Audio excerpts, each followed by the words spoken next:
성경 말씀은 창세기 15장 창세기 15장 7절에서 마지막 절 21절까지입니다. 창세기 15장 7절에서 21절까지입니다. 읽어봅니다. 그분께서 아브라함에게 말씀하시기를 나는 이 땅을 네게 주어 그것을 상속하게 하려고 너를 갈대아 우르에서 이끌어낸 주라 하시니 그가 말씀드리기를 주 하나님이시여 내가 이 땅을 상속받을 줄을 무엇으로 알겠나이까 하며 주님께서 그에게 말씀하시기를 나를 위하여 3년 된 암소와 3년 된 암염소와 3년 된 수량과 산비둘기와 어린 집비둘기를 가져오라 하시니 아브라함이 이 모든 것을 그분께 가져와서 그것들의 중간을 가르고 그 조각을 서로 마주 대하여 놓았으나 그 새들은 그가 가르지 아니하였더라. 새들이 그 시체들 위에 내려오니 아브라함이 그것들을 내쫓더라. 해가 질 때에 아브라함이 깊이 잠들어 있더니 보라 큰 어둠의 공포가 그에게 내리니라. 주님께서 아브라함에게 말씀하시기를 너는 확실히 알지니라. 네 씨가 자기 땅이 아닌 곳에서 낯선 자가 되어 그들을 섬기겠고 그들은 400년 동안 네 자손을 괴롭게 하리니 자손이 섬길 민족을 네가 심판할 것이며 후에야 그들이 큰 재물을 가지고 나오리라. 너는 평안히 네 조상들에게 갈 것이요 충분히 나이 들어 장사되리라. 그러나 네 자손은 4대 만에 이 땅으로 돌아오리니 이는 아무리 사람의 죄악이 그때까지 아직 차지 아니하였기 때문이라 하십니다. 그 일 후에 해가 지고 어두워질 때 연기나는 화로가 보이며 그 조각들 사이로 불타는 횃불이 지나갔더라. 그날에 주님께서 아브라함과 언약을 세우시고 말씀하시기를 내가 이집트 강에서부터 큰 강 유브라데스까지 이르는 이 땅을 네 씨에게 주었나니 곧 겐 사람과 그니스 사람과 감몬 사람과 헷 사람과 브리스 사람과 르바 사람과 아모리 사람과 가나안 사람과 기르가스 사람과 여부스 사람의 땅이니라 하십니다. 같이 기도드리겠습니다. 사랑이 많으신 하나님 아버지, 오늘도 우리에게 이 한날을 주시고 또 이 한날 속에 주님의 생명을 우리에게 넣어주실 것을 감사드리며 또 이렇게 모였습니다. 세상은 여지없이 흘러가면서 싸움과 여러 전쟁으로 인해서 서로 물고 뜯고 그렇습니다. 이것도 또한 그들의 죄로 인한 것인 줄 압니다. 우리들은 주님의 주신 말씀으로 평안함과 또 우리가 안식 속에서 살면서 주님을 찬송할 수 있는 이런 귀한 시간을 우리에게 주시오니 감사합니다. 또 오늘 이 귀한 말씀 속에서 우리의 심령을 믿음에 더 굳건하게 하시고 또 우리가 이 세상에 살고 있는 데 대해서 보람을 느끼는 그런 한 시간이 되도록 하여 주시옵소서. 오늘 또 주님께 모든 것을 맡기오니 우리를 죄에서 영원히 구원해 놓으시고 지금은 하늘보다 우편에서 우리를 중보하시며 우리를 위하시는 우리 구세주 예수 그리스도 이름으로 감사하오며 기도 올렸사옵나이다. 아멘. 네, 반갑습니다.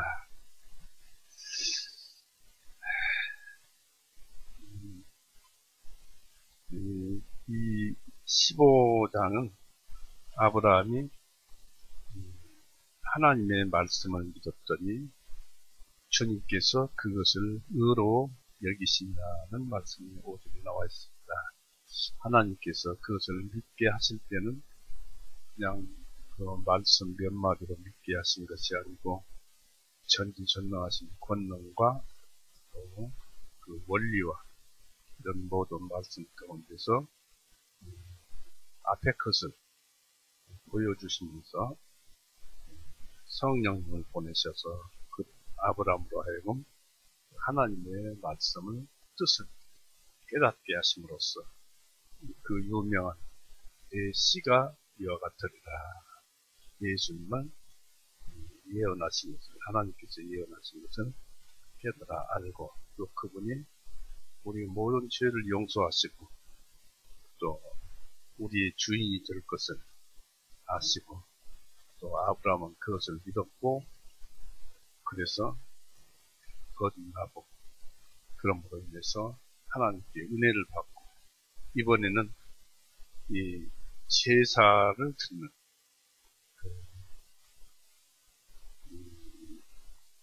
다시 말씀드려서 7절에 보니까 그분께서 아브라함에게 말씀하시기를 나는 이 땅을 내게 주어 그것을 상속하게 하려고 너를 갈대아 우르에서 이끌어낸 주라 하시니 이번에는 아브라함이 이 말씀에 이어서 그가 말씀드리기를 주 하나님이시여 내가 이 땅을 상속받을 줄을 무엇으로 알겠나이까? 라고 물었던 것입니다. 이 아브라함이 이 가나안 땅을 상속받을 줄을 무엇으로 알겠나이까? 이것은 이제 하나님을 불신해서 그런 것이 아니고 그 하나님 말씀에 대해서 자기의 믿음을 더욱 굳세게 하면서 그것을 알고 싶어서 그렇게 했던 것입니다. 그래서 오늘 말씀이 그렇게 흘러가게 됩니다만 이 말씀은 믿음이 처음 들어오고 또 믿음이 옴으로써 우리에게 모든 것을 가르쳐주는 그리고 여기에 따라서 이 제사 율법을 주시고 또 믿음도 주시고 이런 그 두 가지 측면에서 우리가 무엇을 보는 것인가를 알게 되겠습니다. 이 믿음은 우리가 히브리서 11장에서도 보면 알지만 믿음은 바라는 것들을 실상이요 보지 못하는 것들을 증거라고 했습니다. 바로 우리가 믿는 믿음은 그렇게 실상이 될 것이고 이 믿음은 하나님께서는 사람이 알아들을 수 있는 글로 또 감각적인 세계에서 사물을 통해서 우리에게 가르쳐주고 있습니다. 한마디로 얘기해서 믿음을 우리는 어떻게 알 것인가를 생각을 해봐야 되는데 바로 믿음은 바라는 것들은 실상이요 보지 못하는 것들은 증거라고 했습니다. 이게 무엇을 뜻합니까? 결국 말씀이 바로 하나님의 말씀이면서 하나님의 마음이고 또 우리가 보지 못하는 것들을 보이게 해주시는 그런 성경 말씀입니다. 그래서 잘 들어주시면 이 성경 말씀이 바로 하나님의 우리에게 주시는 실상을 이런 글로 적어서 우리에게 알려주시고 있구나 라는 것을 알았으면 좋겠습니다. 다시 말씀드리면 아브라함은 5절 6절에서 주님을 주시는 믿음을 얻어서 의인이 되었습니다. 그리고 7절 이후에는 아브라함이 가나안 땅을 곧 천국을 물려받을 것을 율법적인 제사로 보증하고 하나님께서 보증하고 계십니다. 이 앞에서 아브라함은 2절에서 자식이 없음을 불평했지만 의인이 된 후에는 가나안 땅 천국을 주신다는 데 대해서는 불평하지 않았음을 생각해 봐야 합니다. 약속 없이 곧 예수님에게 분명한 관심을 두고 있는 사람은 약속된 땅, 곧 천국을 입성할 수 있는 자격을 가지고 있음을 의심하지 말아야 할 것입니다. 그럴 까닭도 없습니다. 그래서 여기에서 우리가 알 수 있는 것이 아까도 말씀을 드렸지만 믿음은 바라는 것들을 실상에 보지 못하는 것들을 증거라. 이 믿어지니까 이 믿음 속에서 천국이 우리에게 와 있구나. 바로 이 믿음을 통해서 천국이 와 있구나. 이것을 우리 마음속에 들어와 있는 천국이 사실이구나 하는 것을 알게 해줍니다. 그러니까 실상입니다. 증거입니다.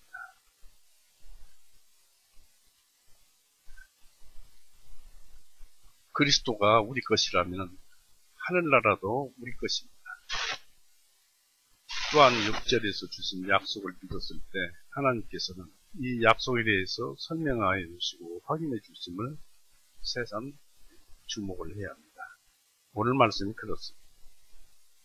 이 좋은 땅에 관해서 아브라함에게 용기를 북돋아 주기 위해서 하나님은 아브라함에게 세 가지 일을 상기시켰습니다. 주님은 과연 누구이신가? 바로 우리가 알다시피 하나님이시요 성령님이시요 말씀이신 예수님이셨습니다. 우리의 형태를 그 우리와 같은 그 형태를 잘 관찰해 보시면 하나님을 알 수가 있습니다. 그래서 이 하나님께서 나는 이 땅을 내게 주어 상속하게 하려고 갈대아 우르에서 이끌어낸 주라 하셨습니다. 그것은 천국 권리가 바로 하나님께 있다는 그런 것입니다. 어떤 반대가 있을지라도 믿음을 선물로 받은 자는 하나님께서 가나안 땅, 곧 천국을 주시겠다는 것입니다. 그러니까 우리 믿음이 생명이고 우리 믿음이 천국이고 이것들은 즉 우리가 가진 믿음은 실상이 생명이요 또 길이요 진리요 생명이요 천국입니다. 그러니까 우리 믿음이 그런 실상들을 가지고 있다는 것을 알아야 되겠습니다.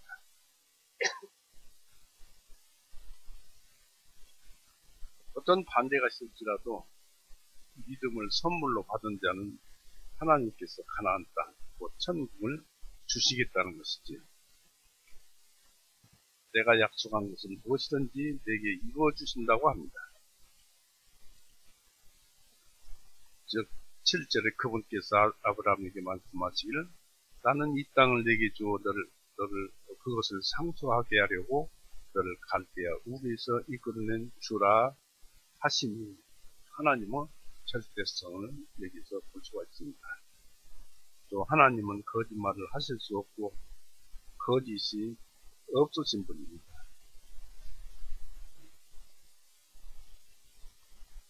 히브리서 6장 보시죠.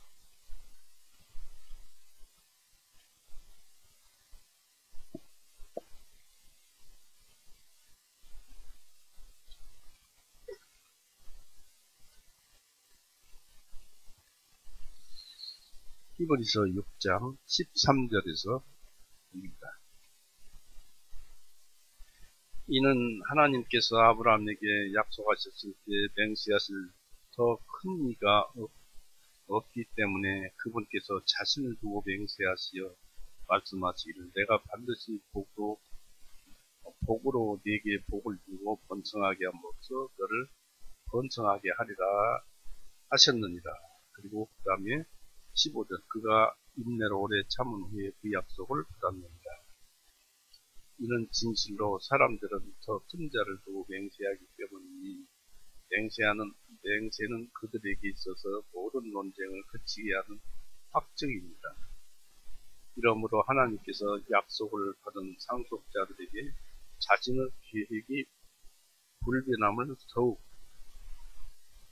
풍성하게 나타나시려고 그 일을 맹세로서 확증하셨으니 18절에 이것은 하나님께서 거짓말을 하실 수 없는 이 두 가지 불변하는 것들로 인하여 우리 앞에 놓인 그 소망은 붙들기 위해 피난처를 찾아 나선 우리로 하여금 큰 위안을 얻게 하려 하십니다. 하나님은 거짓말을 하실 수가 없다는 겁니다. 여러 군데서 이 하나님은 한 번 말씀하시면 그대로 이루시는 분이시기 때문에 거짓말을 하지 않으신다고 합니다. 또 성경 말씀 전체가 거짓이 하나도 없습니다.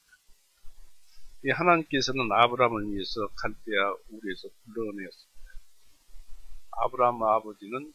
아브라함 아버지 테라는 우상 숭배를 해가지고 이 아브라함이 갈대아 우르에서 하란으로 해서 가나안으로 들어기 전에 이 갈대아 우르에서 먼저 죽었습니다. 바로 그리고 테라가 그렇게 죽었던 이유도 그 후손에게 영향을 끼치지 않기 위해서였습니다. 여호수아 24장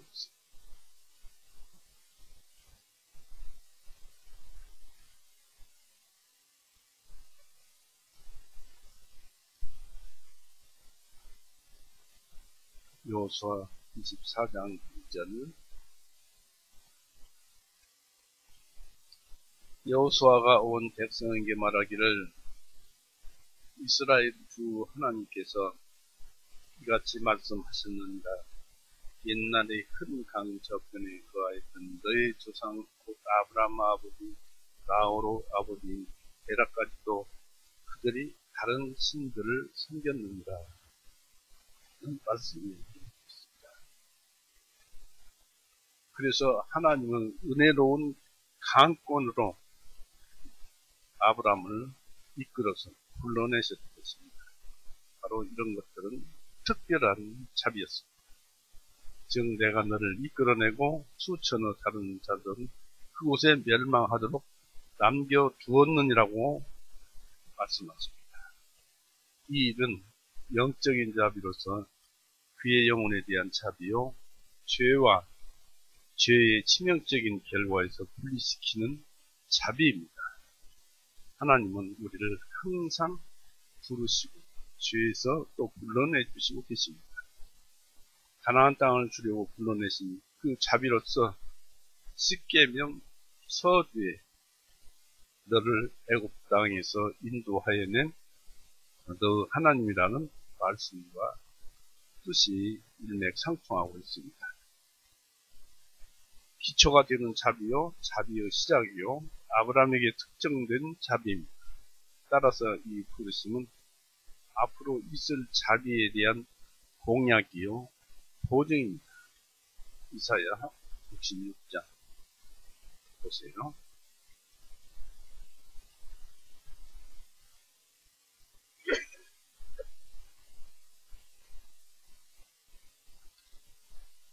이사야 66장 8절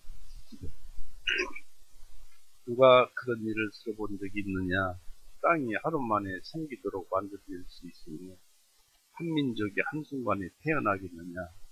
그러나 시온은 진통하자마자 자기의 자녀를 낳았도다. 주가 말하노라 내가 태어나기도 하는데 내가 낳지 못하게 하겠느냐? 네 하나님이 말하노라 아이를 낳게 하는 내가 그 태를 닫겠느냐? 라는 말씀이 여기 기록되어 있습니다. 바로 죄에서 불러내는 하나님의 그 비유를 여기에서 또 자비를 베풀어 주시는 하나님을 보여주십니다. 하나님께서는 이것을 매우 자랑스럽게 말씀하고 있습니다. 너를 갈대아 우리에서 이끌어낸 주라 하였습니다. 이 일을 권위의 행동이요 은혜의 행동이요 하나님께서는 자랑입니다. 장래 그리스도를 위하여 이 땅을 차지하게 하기 위할 뿐만 아니라 유업으로서 이 땅을 내게 주기 위해서 내가 너를 갈대아 우르에서 여기까지 이끌어낸 하나님이라고 하십니다. 이것은 가장 친절하고 확실한 그 특별한 권리 부여입니다. 선한 사람들에게 베풀어진 하나님의 모든 섭리 속에는 은밀하지만 은혜스러운 계획들이 들어있습니다. 그러나 모든 자비와 영광 속에서 그 계획적인 사건이 하나님의 뜻을 드러나게 될 때는 비로소 우리는 하나님의 섭리의 목적을 깨달을 수 있습니다.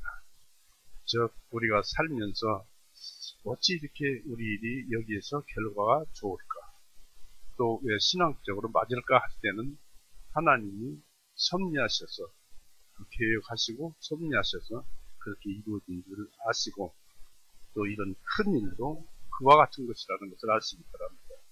하나님께서 자기 백성들을 다루시는 온갖 일 속에서 계획하시고 있는 위대한 일, 바로 그것은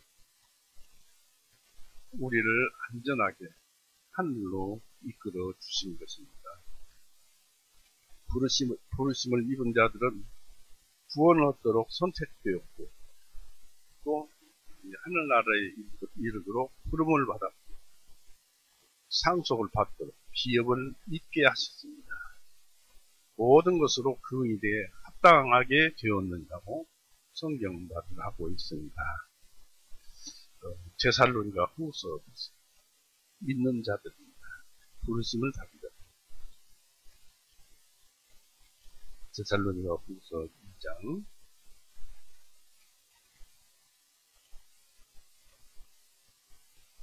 13절에서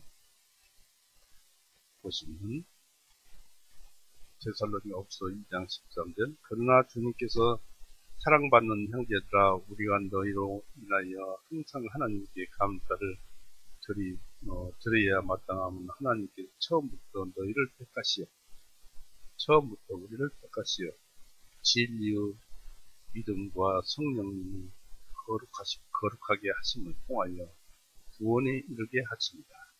이를 위하여 그분께서 우리들을 복음에 의하여 너희를 부르시며 우리 주 예수 그리스도 영광을 얻게 하신 것이다. 그러므로 형제들아, 굳게 서서 말로나 우리의 편지로나 너희가 가르침을 받은 그 전통들을 굳게 붙들지니라. 기록되어 있습니다. 그래서 우리는 하나님으로부터 믿음을 가지게 되는 순간 우리는 선택을 받아서 그렇게 되었답니다. 그리고 하늘나라에 또 이르도록 부름을 받았다는 것입니다. 데살로니가전서 1장 3절 4절, 하나님 곧 우리 아버지 앞에서 우리 주 예수 그리스도 안에 있는 너희 믿음의 행위와 사랑의 수고와 소망의 인내를 끊임없이 기억하기 때문이니, 사랑하는 형제들아, 하나님께서 너희를 선택하신 것을 아노라고 여기에 기록되어 있습니다. 그리고 상속을 받게 하셨습니다. 베드로전서 6장 3절 4절.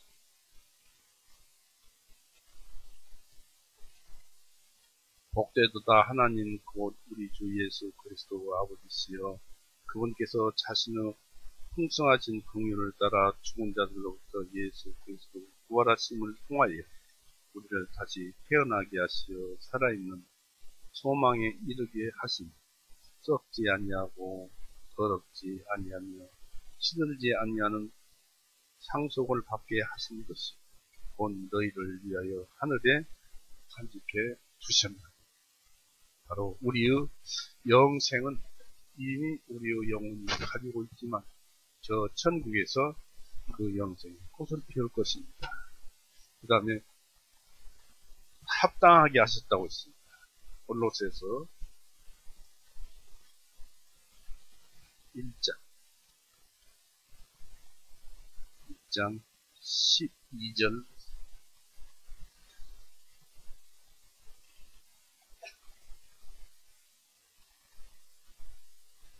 우리를 빛 안에서 성도들의 상속에 참여하는 자들이 되기를 합당하게 하신 아버지께 감사드리기를 원하노라. 그분께서 우리를 어둠의 권세로부터 건져내시어 자신을 사랑하는 아들의 왕국으로 옮겨 주셨으니, 그렇죠? 이미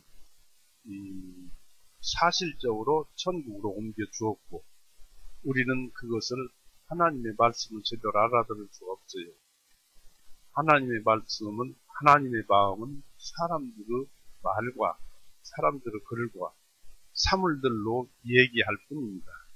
그래서 그것을 온전히 알아들을 수가 없기 때문에 믿음으로 우리에게 이 말씀을 하시는데, 이미 여기에서 말씀하시는 대로 13절에 보니까 그분께서 우리를 어둠의 권세로부터 건져내시어 자신을 사랑하는 아들의 왕국으로 옮겨 주셨으니 그 아들 안에서 우리가 그분의 피를 통하여 구속 곧 죄대로 용서함을 받았느니라 고 했습니다.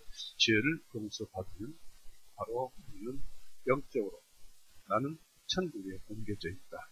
내가 아는 것은 이 세상의 사물과 말과 생각과 그런 것들로 알기 때문에 확실한 것을 보지 못하고 있다. 그러나 그날에, 마지막 날에는 우리가 다 알 것입니다. 이 아브라함은 이 땅을 상속받을 줄을 무엇으로 알겠나이까? 라고 8절에 말을 하였습니다. 아브라함은 이런 어떤 표적을 받았습니다. 이것은 사가랴의 불신처럼 하나님의 능력과 약속을 불신하는 것에서 우러나온 것은 아니었습니다. 아브라함이, 왜냐하면 믿은 다음에 얘기니까요. 이 아브라함이 이 표적을 바란 것은 이런 이유에서였습니다. 자신의 믿음을 강화하고 굳세게 하기 위해서.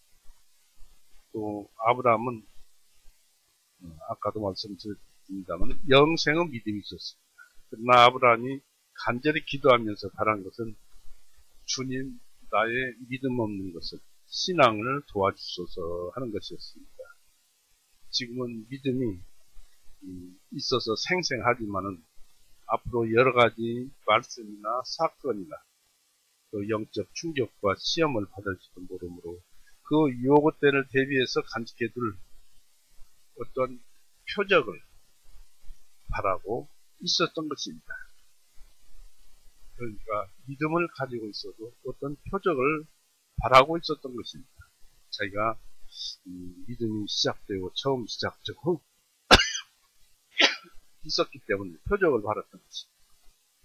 우리는 모두 다 자신의 믿음을 공고히 하기 위해서 하늘로부터 오는 그 도움을 바랄 필요가 있고 또 그래야겠습니다.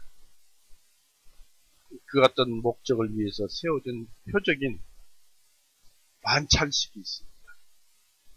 예수님이 골고다에서 피 흘리고 죽으셔서 우리의 모든 죄를 용서하신 것은 우리에게 하나의 표적입니다.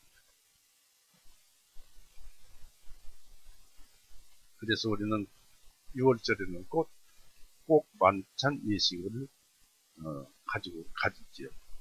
그런데 사사기 때 기드온이 그와 비슷한 것을 가지고 있었어요. 사사기 보세요.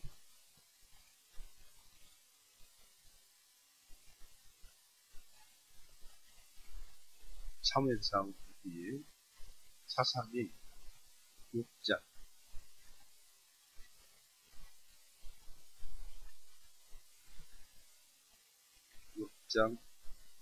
36절에서 40절 말씀입니다.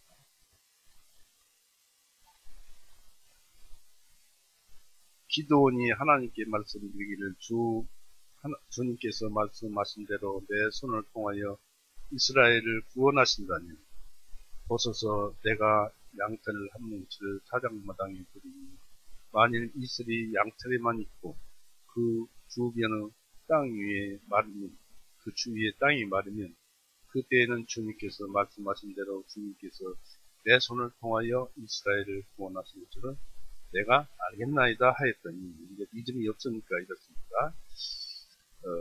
38절에 그것이 그대로 되었더라. 이튿날 기드온이 아침 일찍 일어나 그 양털 뭉치를 눌러 그 양털에서 이슬을 짜내니 물이 그릇에 가득하니라. 또다시 했어요. 39절에 기드온이 또 하나님께 말씀드리기를 주님의 분노가 내게 격렬하지 아니하게 하옵소서. 내가 이번만 말씀드리겠나이다. 주님께서 원하오니 나로 하여금 확인하게 하소서. 이제는 양털만 바르고 땅 주위에 이슬이 있게 하옵소서 하였더니 하나님께서 그 밤에 그렇게 하셨으니 이는 양털 뭉치만 바르고 땅에는 이슬이 있더라라고 했습니다. 이런 표적을 기도는 받음으로써 자기의 신앙을 굳건히 해가지고 기도는 300명사를 위해서 적군을 무찌든 그런 큰 일을 했습니다. 또 열왕기하 20장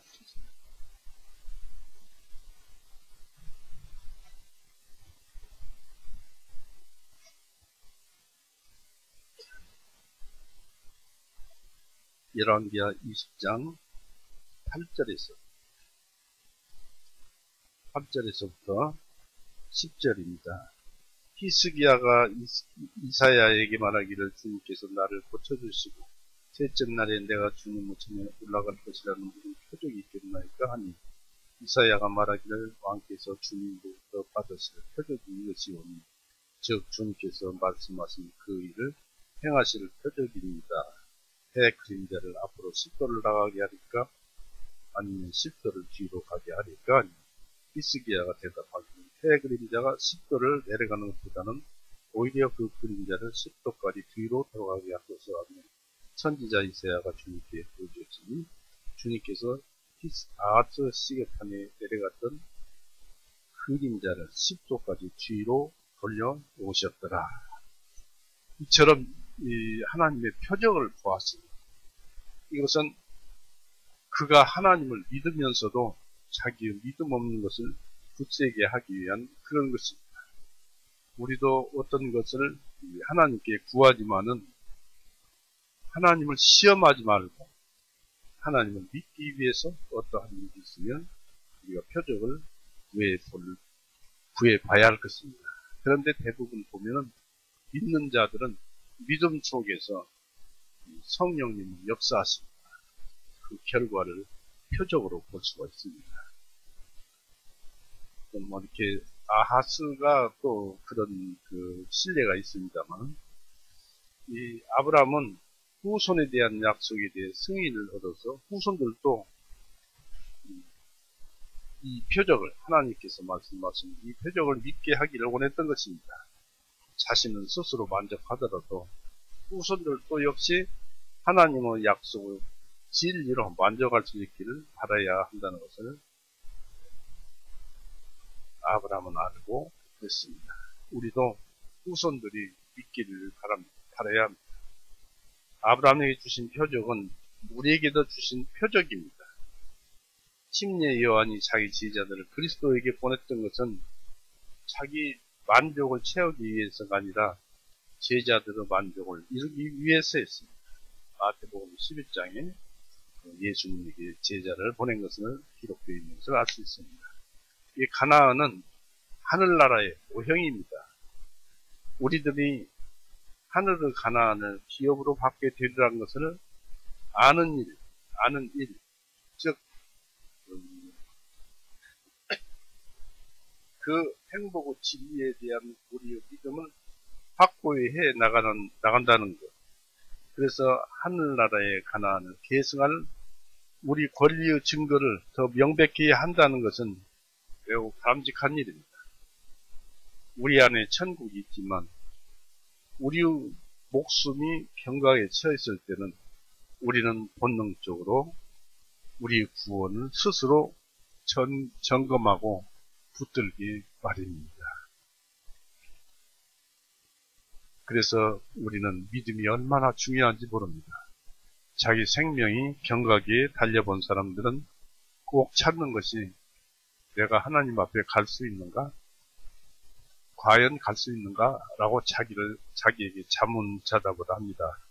그렇기 때문에 구원에 대한 것만큼은 확실하게 살아생전에 자기 마음에 굳세게 새겨 넣어야 합니다. 왜냐하면 그것이 하나님께서 우리에게 주신 은혜요 천국인 것입니다. 참 중요한 이 하나님은 아브라함에게 희생 제물을 준비하라고 아브라함에게 명령하셨습니다. 그러나 이것은 아브라함에게 표적을 주기 위해서였습니다.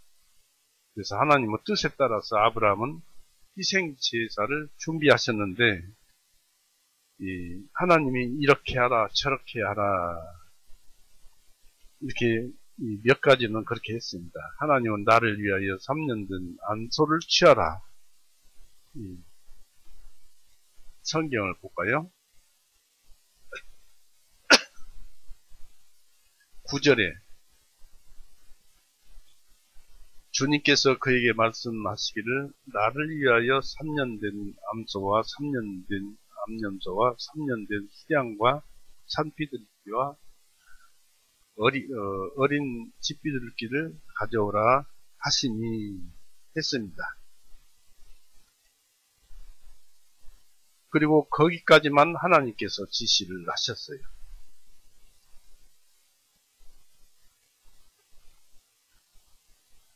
그래서 아브라함은 어쩌면 하늘에서 내려오는 어떤 특별한 표적을 기대했을 것입니다. 그러나 하나님은 희생예물에다 표적을 주셨습니다.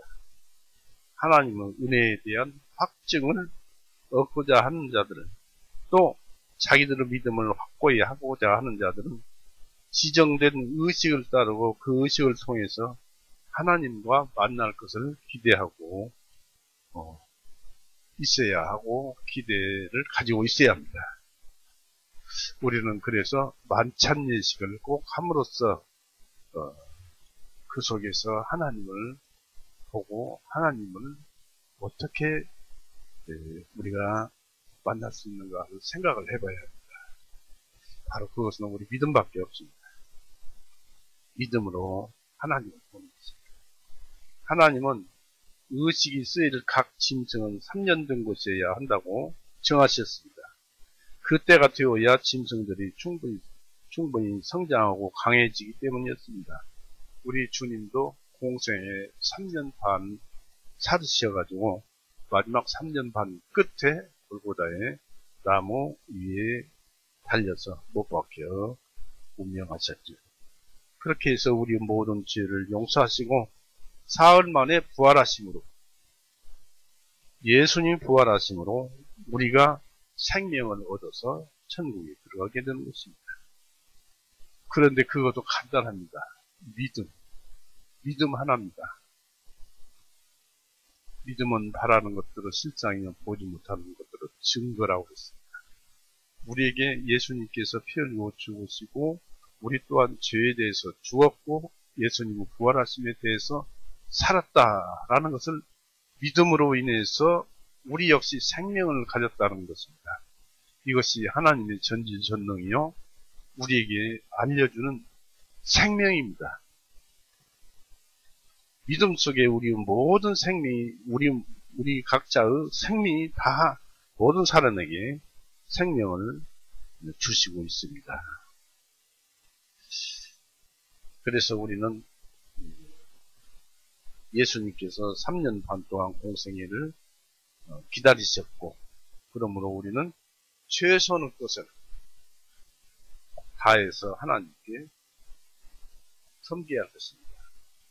왜냐하면 최선을 우리가 다해야 하는 것은 하나님이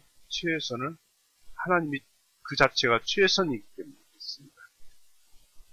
이 하나님은 아브라함에게 그 짐승들과 새를 구체적으로 어떻게 처리할 것인가를 지시하신 말씀이 없습니다. 그렇죠? 집비둘기를 가져오라 하시니 9절에 그런 다음에 10절에 그 이후에 말씀이 없고 10절에 아브라함이 이 모든 것을 그분께 가져와서 그들의 중간을 가르고 그 조각을 서로 마주 대하여 놓았으나 그 새들은 그가 다르지 아니하였더라고 10절에 기록되어 있습니다. 그러나 이것은 아브라함이 제사법과 옛날부터 내려온 제사법과 관습의 조예가 있어서 다른 특별한 지시가 필요치 않았던지, 성경에는 기록되어 있지 않지만 하나님의 특별 지시가 있었고 아브라함은 주의 깊게 그 말씀을 듣고 지켰던지 했을 것입니다. 최소한 여기 암시되어 있는 바는 아브라함은 계약 승인을 위한 의식, 이것은 바로 성례전의 모형입니다. 그림자예요. 예수님께서 골고다에서 피 흘리고 죽으실 것에 대한 그림자예요.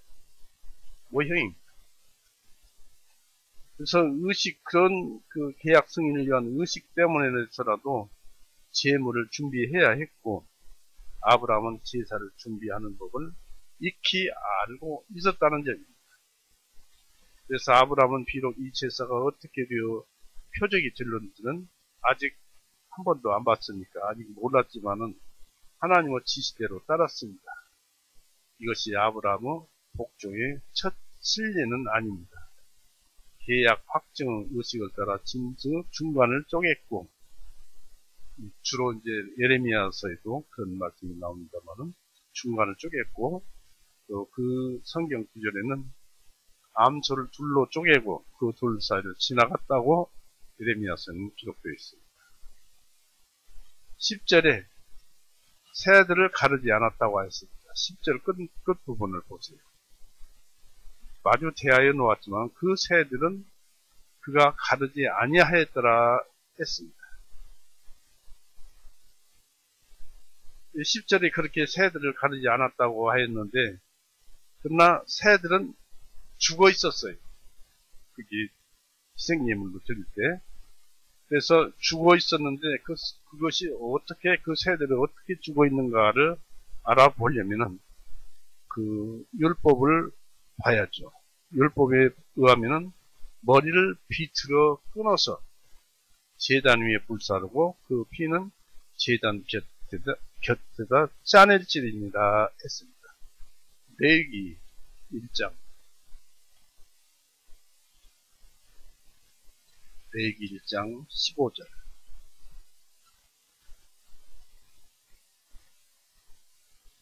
14절부터 볼까요?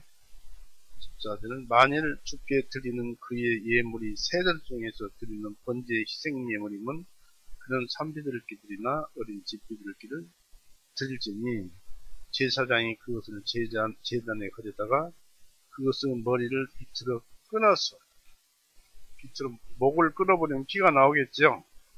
끊어서 제단 위에 불사르고 그 피는 제단 곁에 다 짜낼지니라 했습니다. 또 레위기 14장,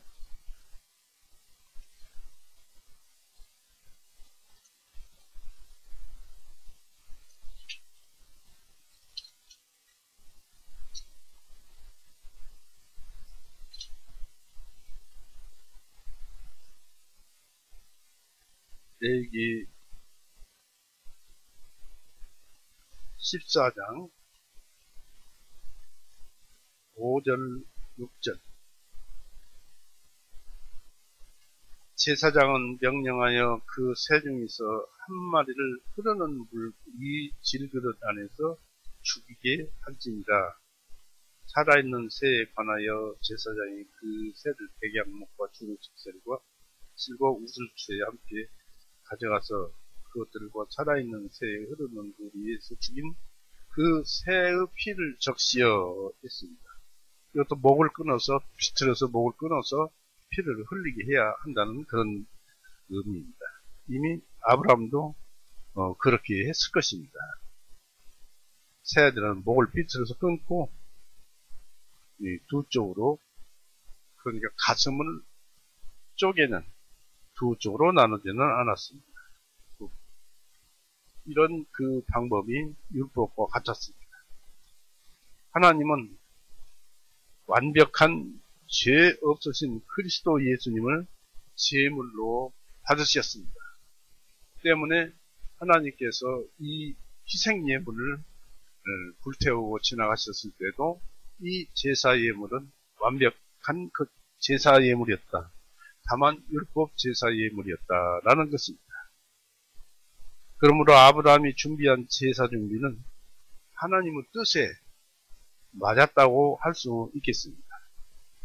이 아브라함은 하나님의 지시에 따라서 제물을 준비하고 난 다음에 파스데이에 있었던 예언자처럼 이런 준비를 인하여 하나님께 아브라함의 주실 표적을 기다리고 있었습니다. 하나님께서 속히 아브라함의 제사를 받으시며 나타나지 않았어도 아브라함은 계속 기다리고 있었습니다.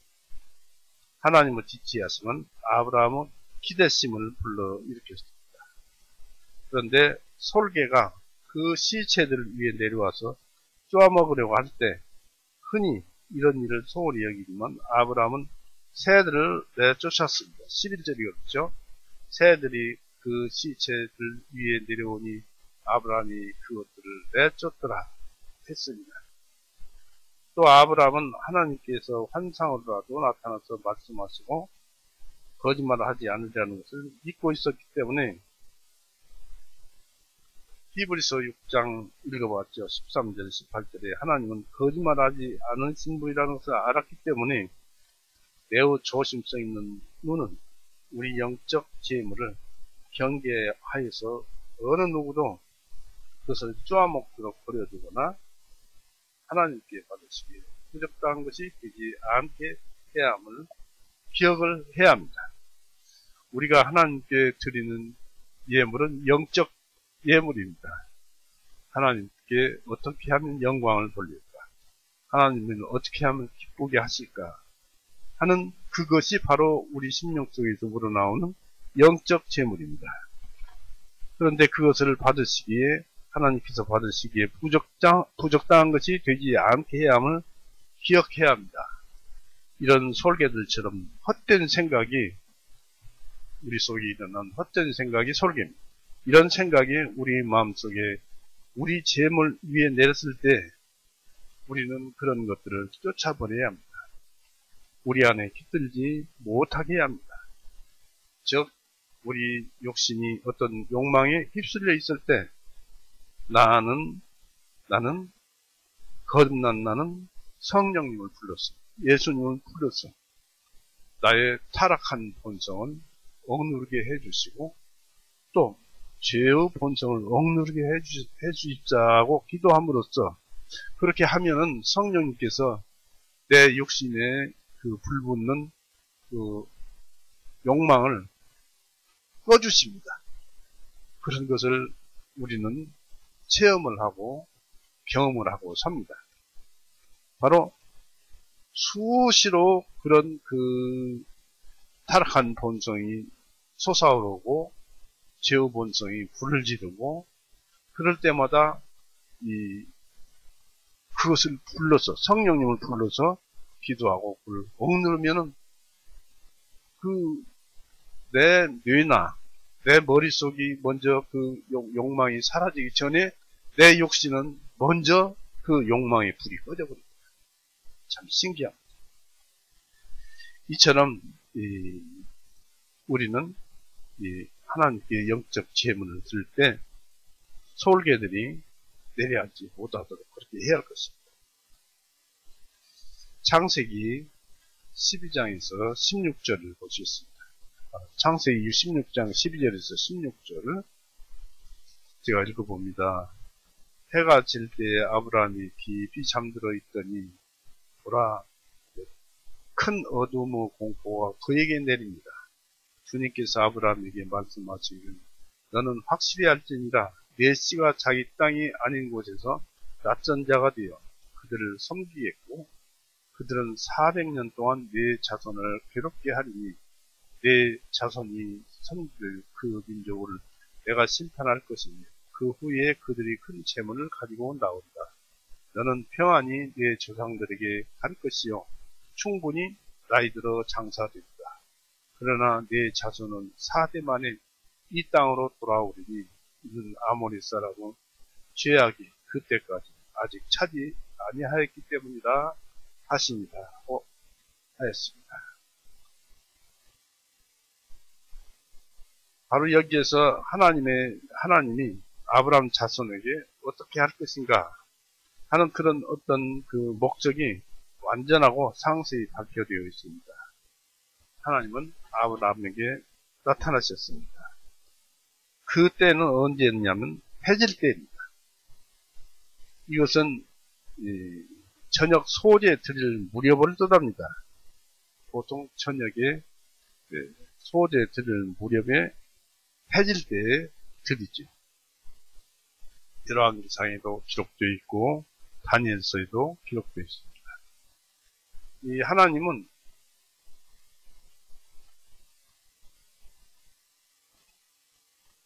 해 뜨기 전 이른 아침, 그러니까 새벽별이 보일 때, 아직 별이 보일 때, 5절에서 그랬죠. 5절에 16장 5절에 보면은 하나님께서는 그분께서 그를 밖으로 이끌고 나가 말씀하시기를 이제 하늘을 바라보고 이게 새벽별을 보는 것입니다. 별들을 셀 수 있다면 그 별들을 세어보라 하시니 그에게 말씀하시기를 내 시가 이와 같으리라. 새벽별입니다. 당시가 이 하나님은 해 뜨기 전 이른 아침 아직 별이 보일 때 아브라함에게 제사에 대한 지시를 하셨습니다. 그 제사 준비는 적어도 아침에 해야 할 일이었습니다. 해가 뜬 뒤에 해야 할 일이었습니다. 그 다음 저녁 때가 될 때까지 기도하고 기다려서 규례를 굳게 기다리면서 규례를 굳게 지켰던 것입니다.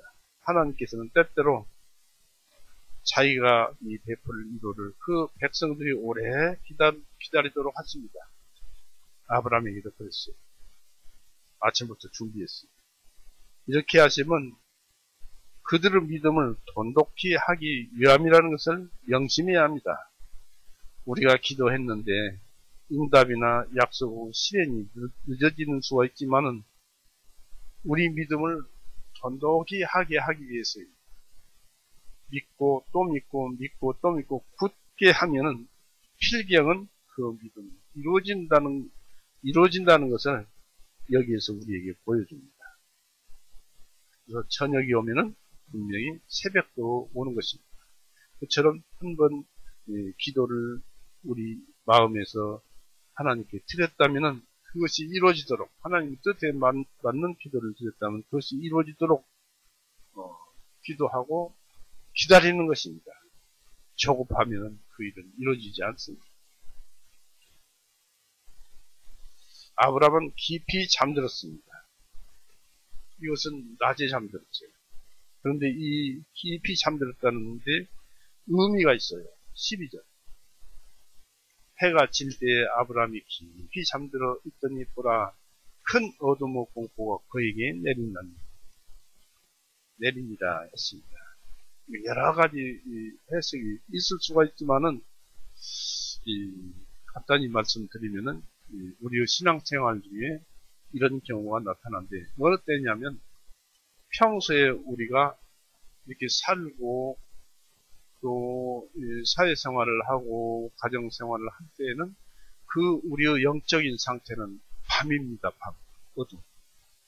왜냐하면 세상 물질을 생각하고 사람들과 대화하고 이런저런 일을 하는 것은 우리의 영적인 생활이 아니기 때문에 밤이에요.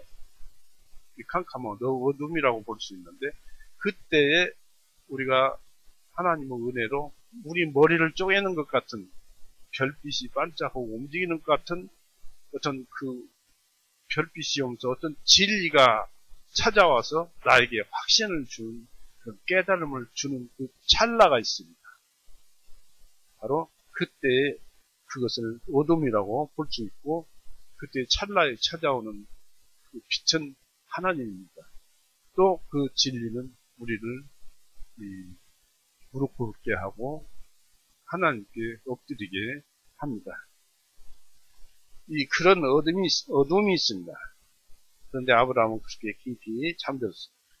피곤하거나 부주의로 인한 보통의 수면이 아니라 하나님이 아담을 깊이 잠들게 하신 것과 같이 이불을 만들기 위해서 잠을 깊이 잠들게 하신 것 같이 하나님께서 아브라함에게 주신 무아지경입니다. 감각적인 삶으로 시계가 완전히 차단되고 완전히 영적 삶을만 묵상하도록 하게 한 것입니다. 육체의 감각의 문을 폐쇄하고 영혼을 은밀하고 한적하게 해서 영혼만이 홀로 보다 자유롭게 활동하도록 하신 것입니다. 이 참으로 캄캄함이 인해서 심히 두려워했습니다. 돌발적인 변화였습니다. 잠시 전에는 하나님의 약속이 주는 위안과 교제로 인해서 안위하고 있었는데 지금은 어둠으로 두려워하고 있었습니다. 빛의 자녀라고 해서 항상 빛 가운데로만 또 걸어가는 것이 아니라 때로는 구름과 어둠이 공포를 몰고 오기도 합니다. 여기서 그 어둠의 의도는 아브라함의 영에게 하나님을 경외하는 심정과 하나님과 허물없는 그 친교가 치욕을 당하지 않고 또 거룩한 두려움은 영혼의 거룩한 기쁨과 감동을 준다는 것을 기억을 해야 합니다. 이건 우리들이 체험하는 것입니다.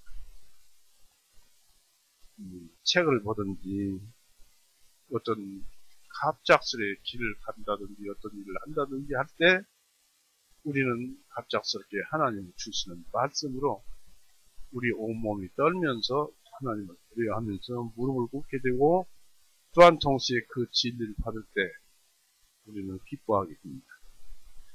그럴 때가 있습니다. 그럴 때가 자주 있었으면 좋겠어요. 그리고 속박된 영은 택함받은 영에 이르는 길을 예비하는 것을 알아줘야 합니다. 하나님께서는 속박된 영, 그런 사람은 택함받은 영에 이르는 길을 예비한다는 것을 알아줘야 합니다. 하나님께서는 먼저 상처를 주고 그러고 나서 고쳐주신 뒤에야 높이 올리십니다. 이사야 6장 보십시오.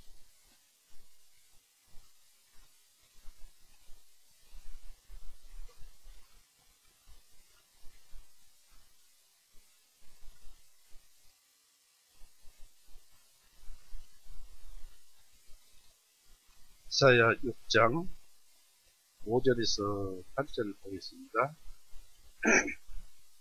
그때 내가 말하기를 내게 화로다 내가 망하게 되었도다. 왜냐하면 내가 부정한 입술을 가진 사람이며 내가 부정한 입술을 가진 백성 가운데 거하면서 내 눈으로 왕이신 만군의 주님을 배웠기 때문이라 하였더니 그때 스랍들 중 하나가 번제물로 제단에서 핀 숯을 집게로 집어 그 손에 가지고 날개로 날아와서 그것을 내 입 위에 대며 그 상처가 났겠죠. 내 입 위에 대며 말하기를 보라 이것이 내 입술에 닿았으니 내 죄악이 제거되었고 내 죄가 깨끗하게 되었도다 하니라. 또한 내가 주님의 음성을 들은데 말씀하시되 내가 누구를 보내며 누가 우리를 위하여 가겠느냐 하시니 그때 내가 말씀드리기를 내가 여기 있나이다 나를 보내주옵소서 하였도다. 그런데 이 말씀은 예수님이 이 세상에 오신다는 그런 어떤 예언이 또 들어있지요. 그러나 하나님은 먼저 상처를 주고 고난을 주고 그 다음에 우리 위로를 주십니다. 그래서 우리가 이런 말을 많이 하죠. 사람을 귀히 쓰고 이 세상에 큰 일을 하게 하려면 그 사람이 태어나면서부터 많은 고난과 고통으로 그 사람을 연단한다고 그랬습니다. 연말을 하고 연단을 해서 세월 고난을 받고 고통을 받은 다음에 그 사람이 꽃을 피우는 것이죠. 이것이 하나님의 이치입니다. 바로 욥에게도 그런 일이 일어났었죠. 욥에게도 많은 곤란과 고통을 주고 그를 더욱 귀하게 만들고 그가 하나님의 사랑을 배우고 비로소 하나님을 배웠다는 그 표현 자체가 그 욥에게는 큰 영광이었습니다. 그와 같이 하나님은 그에게 보여주시고 그에게 복을 주시기 위해서 고난과 고난을 주어드린 것이죠.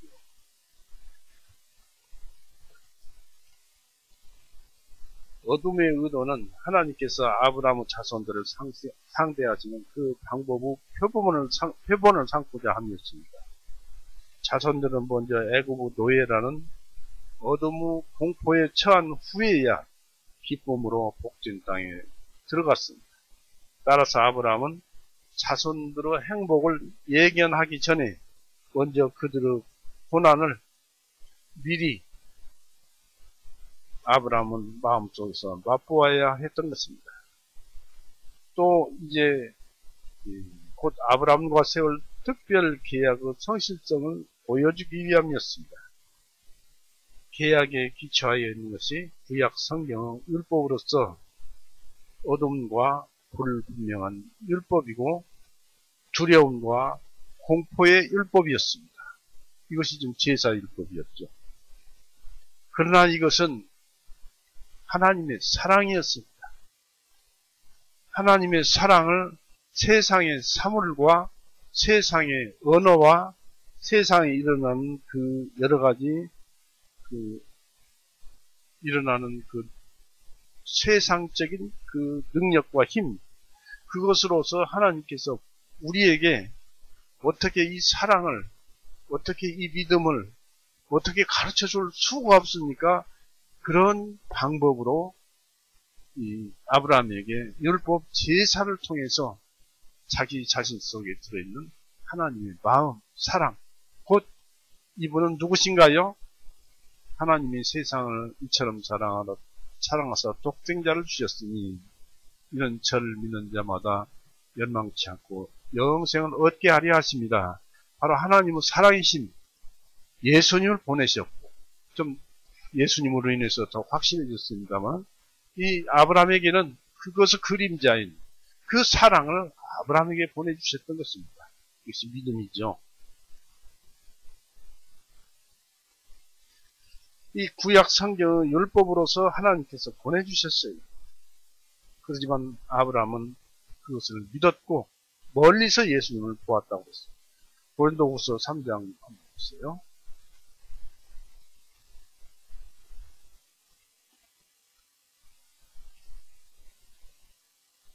고린도후서 3장 13절에서 14절. 모세가 이스라엘의 자녀로 하여금 이미 없어져 버린 것을 끝을 주목하지 못하게 하려고 자기 얼굴을 수건으로 가리는 같이 하지 아니하노라. 그러나 그들의 마음이 눈멀어 있어 오늘날까지 옛 유언을 읽을 때, 옛 피약을 읽을 때 그 수건이 벗겨지지 않냐고 남아있으나 그 수건은 그리스도 안에서 없어졌느니라. 율법을 가리켜서 말을 하고 있습니다. 율법은 그림자였어요. 하나님의 사랑을 그 당시에 알아들을 수 없으니까 그렇게 표현하였던 것이 바로 예수님으로 해서 확실히 드러났고, 이건 하나의 그림자였어요. 사람들이 없으니까 이런 방법을 주었던 거예요. 율법이 이 세상에 온 것은 이 사람들이 죄를 깨닫게 하려고 율법을 주셨다고 로마서에도 기록되어 있습니다. 죄를 깨닫는 게 무엇입니까? 내가 죄를 짓고 있구나. 결국 율법의 목적은 무엇입니까? 죄를 짓지 말라는 것이죠. 그럼 죄를 짓지 말라는, 왜 죄를 짓지 말라고 합니까? 그 궁극적인 목적은 무엇입니까? 바로 사랑입니다. 레위기 19장을 보세요.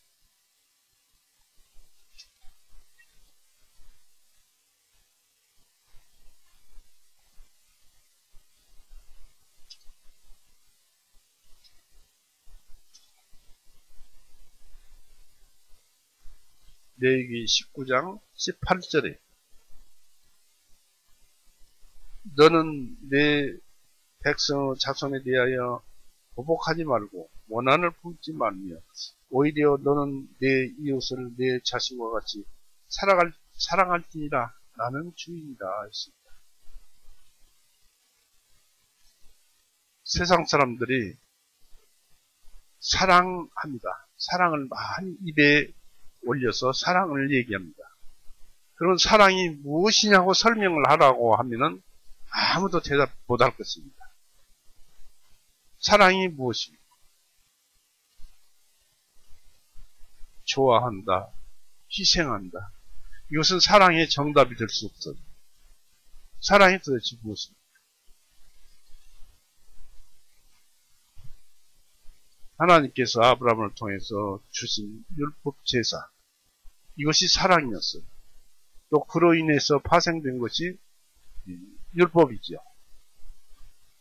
모세를 통해서 십계명을 주시고 십계명을 통해서 여러 가지 계명이 파생되었죠. 이 계명이 바로 또 사랑입니다. 이 계명은 사랑이기 때문에 사랑은 무엇이냐면 율법을 우리가 지켜서 구원받아서 천국까지 하는 것이 아니고 이 율법을 우리가 배우면 사랑이라는 것이 바로 이것이구나. 사랑을 드러내는 것은 율법을 행하는 것입니다. 그렇다고 해서 율법을 행해서 천국 가자 그런 얘기는 아닙니다. 왜냐하면 로마서 13장 보세요.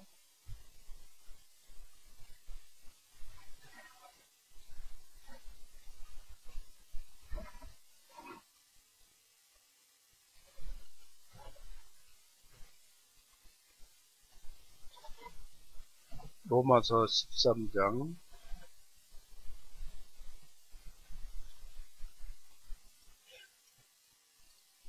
8절서부터 봅니다. 8절, 13장 8절. 서로 사랑하는 것 외에는 아무도 어떤 빚도 지지 말라. 이는 다른 사람을 사랑하는 자는 율법을 성취하였기 때문이라고 했고, 또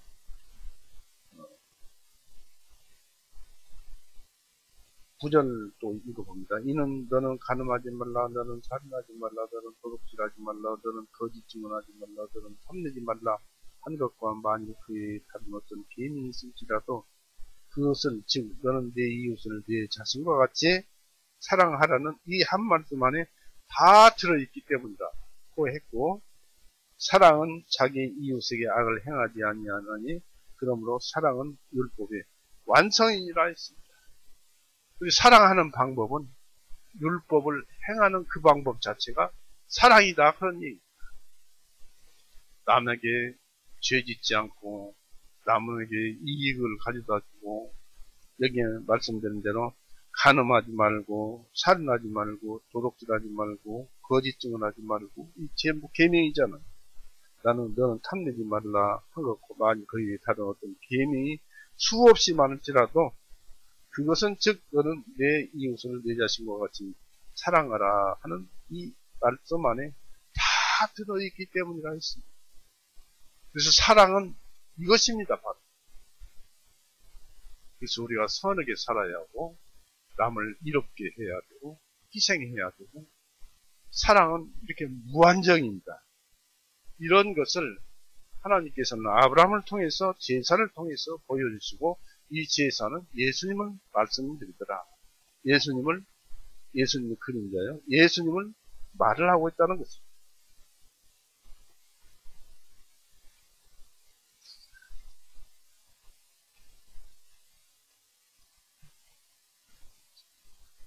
그래서 이 두려움과 공포가 율법이었습니다. 히브리서 12장 보세요. 율법은 공포예요. 왜냐하면 율법 자체가 죄를 짓지 말라는 것입니다. 사랑만 하라는 것입니다. 히브리서 12장 18절에서 읽어봅니다. 너희가 다른 이런 곳은 우리가 믿음으로 이런 것은 만질 수 있는 산도 아니요 불이 붙는 산도 아니요 흑암과 어둠의 공포가 폭풍과 나팔소리와 말씀들의 음성도 아니라 그 음성을 들은 자들은 더 이상 그 말씀이 자기들에게 말씀하시지 아니하시기를 간구하였느니라. 이는 만일 짐승 한 마리도 그 산에 닿기만 하면 돌로 침을 당하거나 또는 화살로 찔림을 당하리라는 명령들을 그들이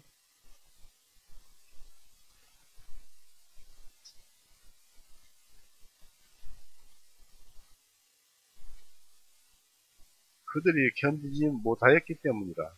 그 광경이 그렇게 무서웠기에 모세도 말하기를 내가 심히 두렵고 떨린다 하였느니라.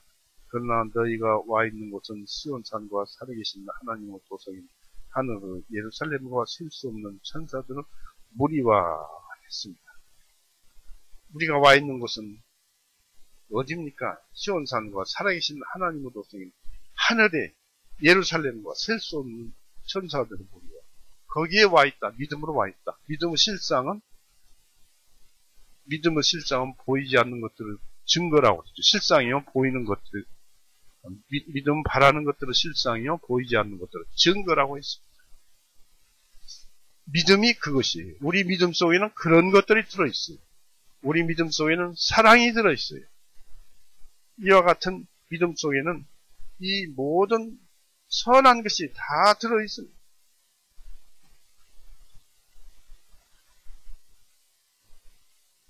우리가 무엇을 알아야 할까요?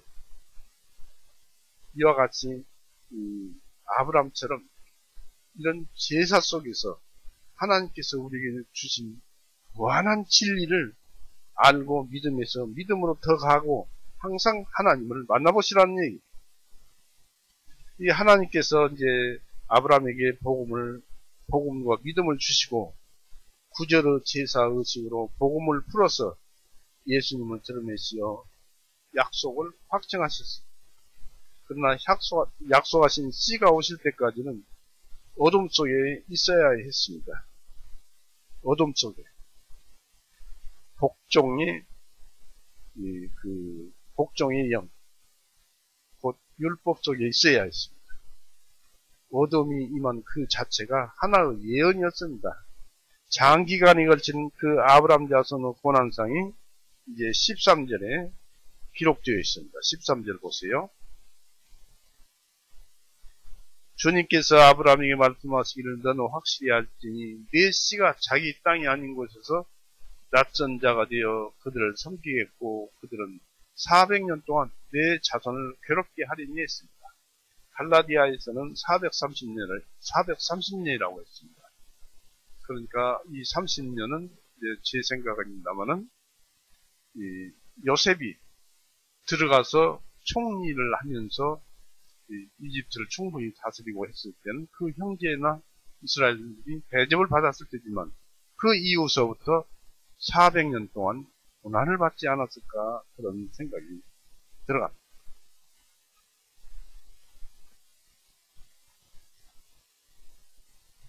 약속된 자손들은 핍박받을 것이 확실했습니다. 하나님의 말씀입니다. 그러나 하나님께서는 자신의 씨를 만드실 때 최악의 것을 먼저 보내주신다는 것을 상고해야 합니다. 즉 예수님을 보내주시기 전에 이스라엘 백성은 고통을 받아야 했다 이것입니다. 우리들은 고난을 당한 후에야 승리를 쟁취하는 것입니다. 이것으로서 성경은 우리가 어려운 일이 닥칠 때 당황하지 않게 하여 주십니다. 우리가 힘들고 어렵고 어떤 시험이 들릴 때는 우리를 크게 쓰시기 위해서, 우리에게 축복하시기 위해서 그런 것입니다. 요한복음 16장 보겠습니다.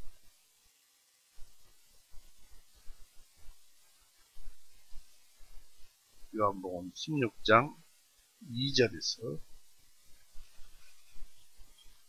요한복음 16장 2절 그들이 너희를 회당으로 추례할 뿐만 아니라 참으로 그때가 오면 누구든지 너희를 죽이는 자가 생각하기를 자기가 하나님을 섬기고 있노라고 하리라.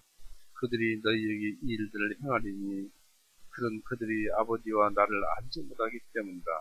그러나 내가 이 일들을 너희에게 말한 것은 그때가 오면 내가 그것을 너희에게 말한 것을 기억나게 하려 함이요. 또한 이 일들을 내가 너희에게 처음부터 말하지 아니한 것은 내가 너희와 함께 있었기 때문이다. 함께 있으면 다 알려주신다는 얘기죠. 결국 여기에서 알지 못하더라. 그러니까 하나님께서 다 이런 죽이려고 하고 그런 고통이 당할 때는 함께 동행해서 다 보호해 주신다는 것입니다. 이스라엘을 그 이스라엘의 핍박은 그 아브라함의 그 애굽에서 얻어온 종에서부터 난 이스마엘이 성령을 따라 난 이삭을 핍박했을 때의 조롱부터 시작했습니다. 창세기 22장 9절에서 나오고 가나디아서 4장 29절에 그걸 설명을 해주었죠. 그리고 히브리인과 애굽인은 그 서로 혐오감으로 계속되었습니다. 그들은 식사를 같이 하지 않았잖아요. 애굽 사람과 히브리 사람은 식사를 같이 하지 않았어요. 왜냐하면 애굽 사람은 양치기를 계속했기 때문에, 그 양치기를 전문으로 했기 때문에 그렇습니다. 그리고 이제 14절 보십시오. 14절에는 내 자손이 섬길 그 민족을 내가 심판할 것이며 그 후에 그들이 큰 재물을 가지고 나오리라 했습니다. 그래서 하나님 은혜가 비로소 이때 내리기 시작한 것이죠. 바로 애굽에서 풀려난 것이죠. 출애굽기에 나타났죠. 이스라엘은 400년이란 기나긴 세월을 종으로 다했던 것입니다. 또 15절은 아브라함의 일생을 보장해 주셨습니다. 15절 보시면 너는 평안히 내 조상들에게 갈 것이요 충분히 나이 들어서 장사되리라. 이 아브라함은 140세까지 살았죠. 그렇게 이렇게 긴 세월을 종로하게 하신 것은 여러 가지 뜻이 있었겠지만은 그 중 하나는 가나안 땅에 살고 있는 족속들이 그들의 악을 채우는 분량이 채워지지 않았다는 것입니다. 그들이 악을 채워야 하나님께서는 징벌을 내리시고 그들을 쫓을 그런 계획을 세우셨던 것입니다. 이거는 이스라엘에게 가르쳐 주는 것입니다. 이렇게 악한 자들은 하나님께서 내쫓으신다더라 하는 것을 가르쳐 주신다는 것을 알 수가 있습니다. 그리고 죄라는 것은 어떻게 성장하게 됩니까? 야고보서 보세요. 야고보서 1장을 보시면 잘 나와 있습니다.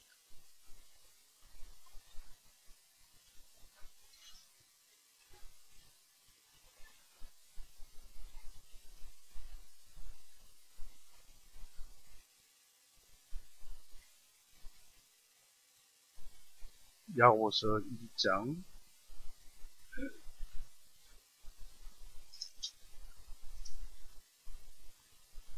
13절부터 이걸 보면은 나한테 죄가 어떻게 들어오는가, 나한테 유혹이 어떻게 들어오는가를 알 수 있습니다. 13절에 누구든지 유혹을 받을 때 내가 하나님께 유혹을 받는다고 말하지 말지, 이는 하나님께서는 악으로 유혹을 받지도 아니하시고 또한 아무도 유혹하지 아니하시기 때문이다.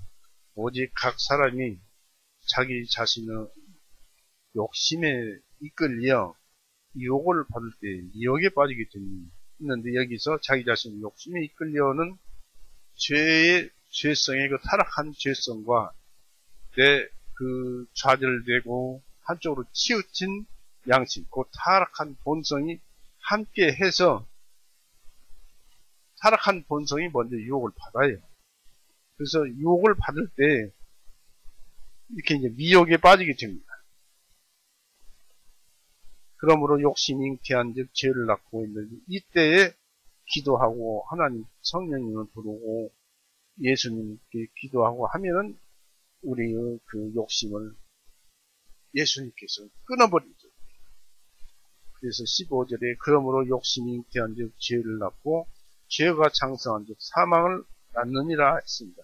그래서 이걸 아까 그 말씀드린 것으로 미리 차단을 해야 됩니다.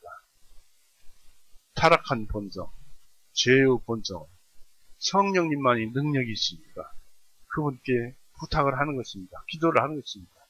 내 안에 이런 그 타락한 본성이 역사하고 죄가 유혹을 하고 있습니다. 이미 육신은 뇌와 육신을 통해서 지금 욕망에 젖어 있어요. 그러니까 이 타락한 본성과 죄성이 자꾸 자꾸 충동질에서 이제 육신이 움직이도록 만들게 하는데 그 이전에 기도를 하는 것입니다. 성령, 예수님께 기도하고 성령님 직접 안에 계시니까 그분께 기도해서 좀 억제해 주시오 하면 그거 순간 기도 드리고 난 다음에 잠시면은 그 타락한 본성과 생각들이 사라짐과 동시에 그것이 사라지기 전에 육신이 평안을 찾고 안정감을 가집니다. 그와 동시에 타락한 본성과 죄성은 눈 녹듯이 연기 사라지듯이 사라지는 것을 여러분이 경험을 하게 될 것입니다.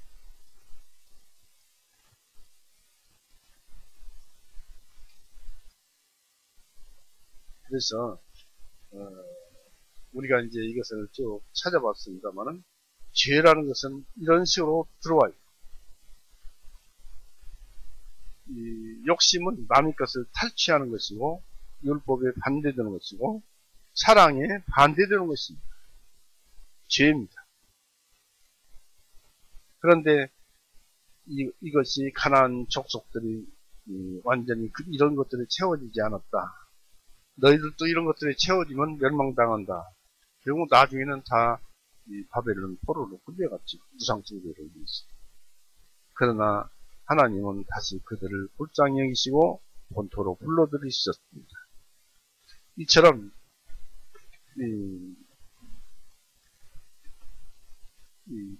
하나님께서는 악을 채우는 분량이 채워지지 않았기 때문에 400년 동안은 더 고생을 시킨 것입니다. 더 연단을 시킨 것입니다. 이제 17절에서 21절을 보겠습니다.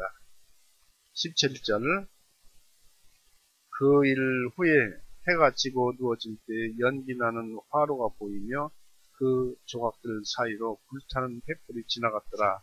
그날에 주님께서 아브라함과 언약을 세우시고 말씀하시기를 내가 이집트 강에서부터 더 큰 강 유브라데스까지 이르는 이 땅을 내 씨에게 주었나니 곧 겐사람과 그니스 사람과 칸몬 사람과 헷 사람과 브리스 사람과 느바 사람과 아모리 사람과 가나안 사람과 기르가스 사람과 여부스 사람의 땅이라 하신다.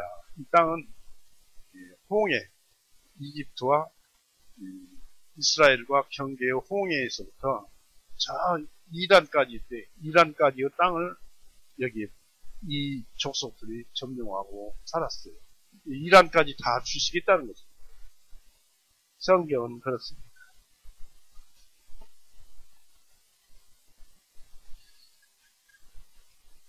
그런데 여기서 보시면은 이렇게 이제 약속이 되어 있고 하나님께서는 그렇게 주신다고 약속하셨으니까 언젠가는 그렇게 이루어지리라고 봅니다. 곧 이런 땅을 주신다는 것은 천국을 주신다는 것입니다. 천국이 아브라함의 제사가 연락됨으로써 천국이 승인이 되고 동시에 그리스도를 믿는 모든 자들에게도 약속이 승인이 됩니다. 아브라함에게 승인된 것이 우리에게도 승인되었어요. 지금도 믿음으로 천국에 입성하게 되는데 그렇게 넓은 땅을 준다는 것입니다. 천국을 풍부하게 베드로전서에 보면 가히 천국 올라왔더니 사도 바울이 봤더니 가히 말로는 다 할 수 없더라 할 만큼 넓게 준다는 뜻이 그 속에 넓은 땅, 이란까지 포함되었다는 땅, 그 속에 그런 뜻을 표하는 걸로 봅니다. 이 제사율법이 이제 승인되었는데 이것은 바로 그리스도의 우리 예수님의 모형이었습니다. 그리스도는 우리의 길이요 생명이요 진리요 천국. 예수님 안에는 성령이 있습니다. 그분 안에서 우리가 천국에 갈 동안까지 계속 인침을 받고 살아가고 있습니다. 근데 그때가 어느 때 하나님께서 제사를 연락하시는 해가 지고 어두워질 때입니다. 17절에 보니까 그 일 후에 해가 지고 어두워질 때 연기나는 화로가 보이며 있습니다. 아브라함이 바라던 표적이 주어졌습니다. 구약 율법은 어두운 그 율법이었기 때문이었습니다. 연기나는 화로는 애굽에서 이스라엘 백성이 고난당할 것을 의미합니다. 그리고 타는 횃불은 고난 속에서도 주어지는 하나님의 위안을 뜻합니다. 빛은 화로로부터 구원을 의미합니다. 쪼갠 고기 사이로 불타는 횃불이 지나갔다는 말은 하나님께서 아브라함과 맺은 계약을 확증하면서 약속하신 바는 분명코 이루어 주신다는 사실을 아브라함이 확신을 갖게 하며 위안을 주셨습니다. 한마디로 하나님께서 화로와 횃불로 불태워 소멸시킴으로써 모든 죄를 용서한다는 제사의 연락을 입증해 주는 것입니다. 이런 류 제사가 있습니다. 기드온의 제사가 있어요. 마노아의 제사가 있습니다. 솔로몬의 제사가 있습니다. 역대하 7장 보세요. 한 군데만 찾아보겠습니다.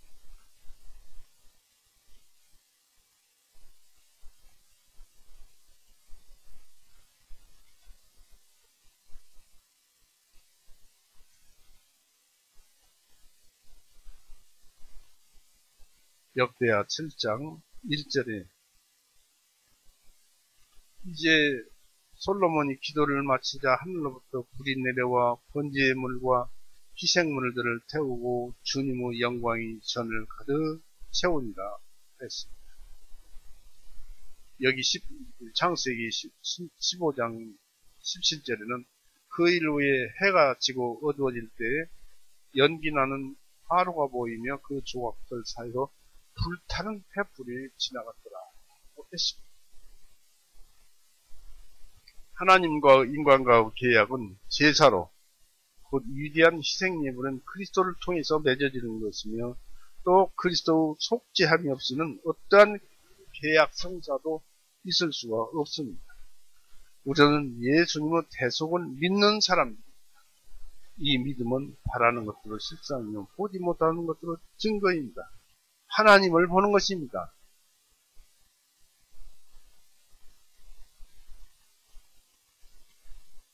이 제사, 이 예수님,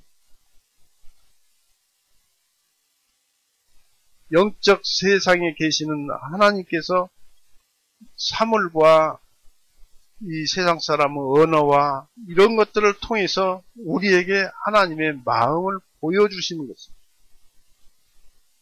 놀라운 사랑입니다.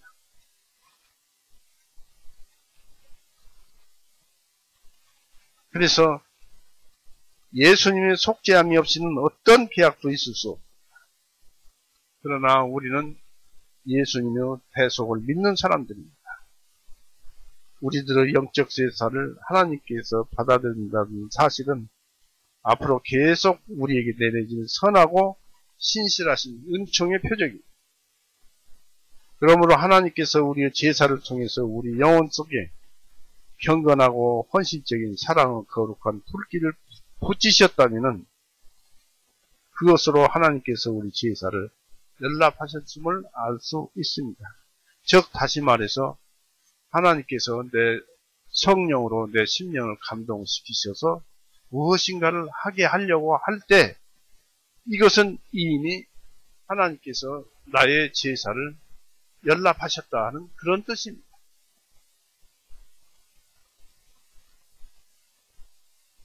우리는 이런 큰 은혜를 가지고 있습니다.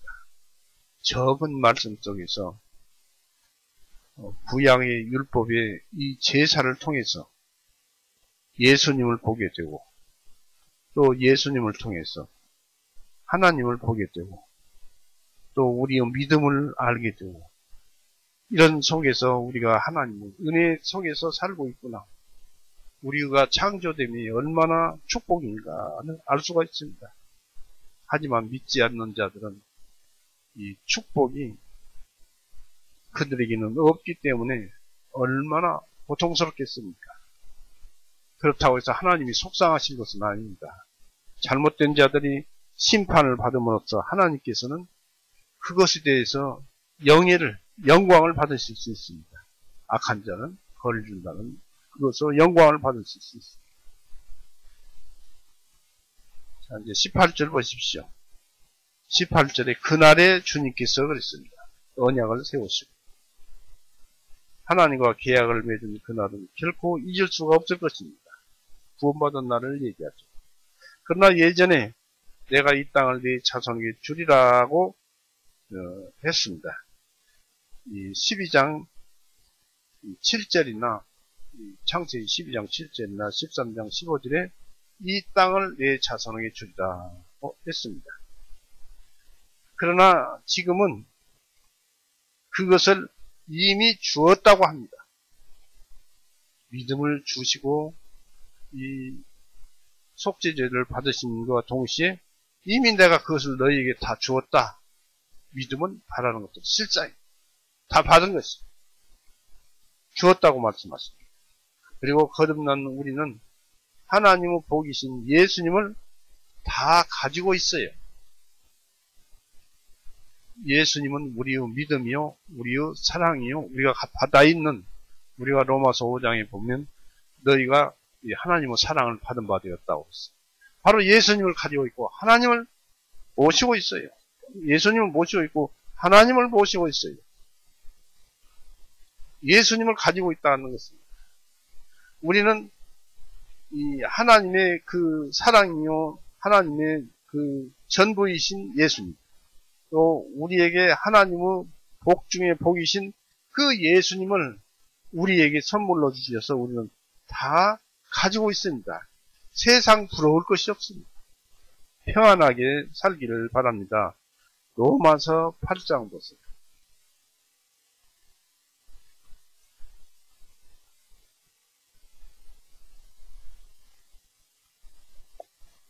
로마서 8장 32절에서부터 쭉 읽겠습니다. 로마서 8장 32절. 그분 자신의 아들을 아끼지 아니하시고 우리 모두를 위하여 내어 주신 분께서 어찌 그 아들과 함께 모든 것들을, 하나님의 모든 것들, 예수님의 모든 것들을, 예수님이 가진 것은 모든 것들을, 예수님은 하나님이십니다. 그분이 가진 모든 것들을 우리에게 값없이 주지 아니하시겠느냐. 누가 하나님께서 택하신 자들을 고소하리요. 의롭다 하시는 분은 하나님이시니 누가 정죄하리요. 죽으신 분은 그리스도시요. 참으로 다시 일어나신 분도 그리스도시니 그분께서는 하나님의 오른편에 계시며 했습니다. 예수님 안에 하나님이 계시기 때문에 그렇습니다. 그리스도시니 그분께서 하나님의 오른편에 계시며 또한 우리를 위하여 중보하시느니라. 우리가 살다 보면 늘 그 길가에서 신발에 흙을 묻혀 오듯이 살면서 죄를 짓습니다. 죄를 지면은 예수님께서는 우리에게 죄를 지었다고 죄를 짓지 말라고 하시면서 하나님께 대해서 이 사람이 구원을 받았습니다. 그렇지만 세상 살다 보니까 이 흙이 묻혀서 왔습니다.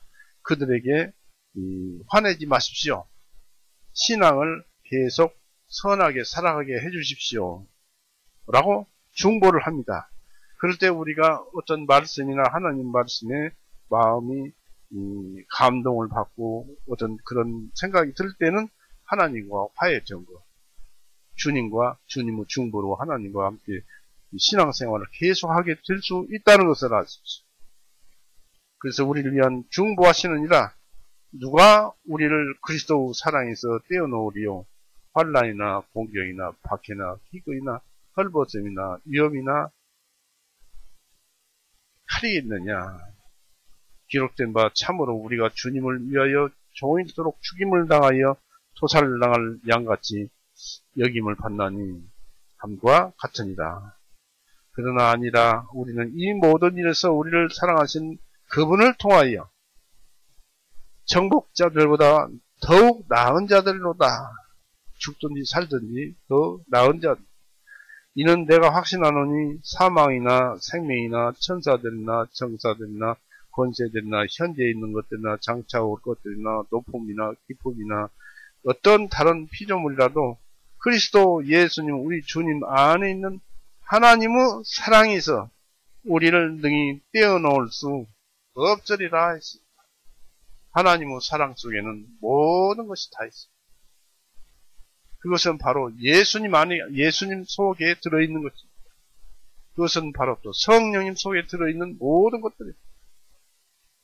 사람이 사람 속에 있는 것을 알려면 사람이 사람의 영으로서 그 사람이 자기를 알듯이 하나님의 영을 알려면, 하나님 속을 알려면 하나님의 영으로 안다고 그랬습니다.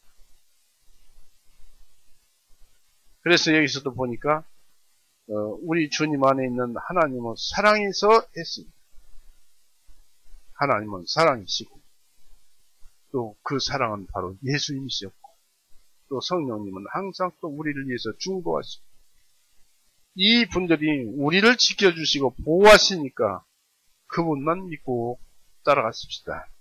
우리가 가다가 간간히 죄를 짓는다 해도 그거 역시 우리는 거듭난 자이기 때문에 성령님을 통해서 우리를 바른 길로 인도해 주실 것입니다.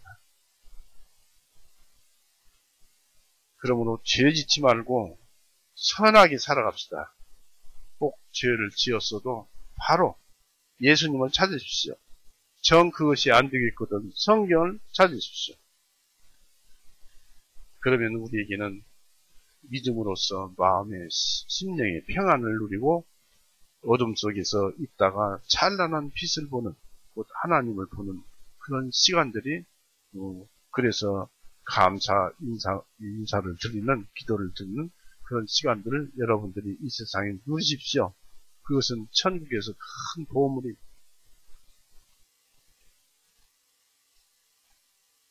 이제 하나님께서 말씀하신 것은 그 이후에 많은 땅은 넓은 땅을 주시겠다고 했습니다. 곧 이집트 땅에서 여부수 사람의 땅까지 모두 다 주시겠다는 것입니다. 그러나 하나님께서는 이미 다 주었어요. 이스라엘이 그걸 차지하지 못해서 그러지 다 소유하고 있습니다. 여러분의 영혼의 믿음과 예수님이 항상 함께 있기를 간구합니다. 성경과 함께 항상 같이 있고 책을 늘 보고 여러분 심령에 하나님이 항상 따라다니고 하나님을 만나기를 바라고 삶 속에서 표적을 바라고 표적을 나에게 보여주시는가 안 보여주시는가도 찾아보십시오. 여러분의 삶에 분명히 하나님의 표적은 따라다니고 있는 것입니다. 오늘 이렇게 해서 마치겠습니다. 같이 기도하시겠습니다. 사랑이 많으신 하나님 아버지, 오늘도 은혜 가운데서 우리에게 좋은 것들로 주셨습니다. 바로 하나님께서 아브라함에게 베풀어 주셨던 그 표적이, 제사의 표적이 예수님으로 드디어 우리에게 보여주시고 또 예수님으로 인한 것이 이제는 우리에게는 6월절 만찬으로 드러나게 하셨습니다. 그 모든 것들이 실상은 하나님께서 영적인 세계에서 그 마음을, 영적인 마음을 이 사물과 또 사물의 세계에서 알아들 수 있는 언어와 행동으로 우리에게 나타나게 하셨습니다. 그것으로서 하나님을 배웠고 하나님을 찬양케 하여 주시오. 참으로 감사합니다. 더욱더 우리의 심령이 하나님을 향해서 한 걸음 한 걸음 나가게 해 주시옵고 우리에게 어둠 같은 삶 속에서 빛으로 자주 나타나 주시옵소서. 성령님의 표적을 주시옵소서. 우리를 사랑하시며 언제나 우리를 지켜주시는 우리 구세주 예수 그리스도의 이름으로 하나님 아버지께 감사하며 기도 올렸사옵나이다. 아멘. 마치겠습니다.